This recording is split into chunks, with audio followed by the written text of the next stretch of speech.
தன் கணவனுக்கு முற்றிலும் கட்டுப்படுகிறாளோ அந்த பெண்ணுக்கு சொல்லப்படும் நாளை மறுமையில் சொர்க்கத்தின் எந்த வாசலின் வழியாக நுழைய வேண்டும் என்று நீங்கள் ஆசைப்படுகிறீர்களோ அந்த வாசலின் வழியாக நுழைந்து கொள்ளுங்கள்.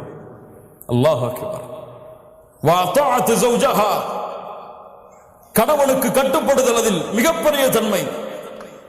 அல்லாஹ்வுடைய தூதர் ஸல்லல்லாஹு அலைஹி வஸல்லம் சொன்னார்கள், நரகத்தை பார்த்தேன், அல்லாஹ் அதிலிருந்து நம்மை பாதுகாப்பானாக, நம்முடைய குடும்பத்தார்களை பாதுகாப்பானாக, அதனுடைய காற்றை கூட சுவாசிக்காமல் அல்லாஹ் ரப்பல் ஆலமீன் நம்மை பாதுகாப்பானாக. நரகத்தை பார்த்தேன், அதில் அதிகமாக பெண்களை பார்த்தேன். ஏன் அல்லாஹ்வுடைய தூதரே? அன்சாரி பெண்கள் கேட்டார்கள், ஏன் அல்லாஹ்வுடைய தூதரே அதிகமாக சாப வார்த்தைகளை பயன்படுத்துவீர்கள், கணவனுக்கு மாறு செய்வீர்கள், கணவனுக்கு மாறு செய்வீர்கள்? அல்லாஹ்விற்கு இணை வைத்த காரணத்தால் அல்ல, கொடிய குற்றங்களை செய்த காரணத்தால் அல்ல.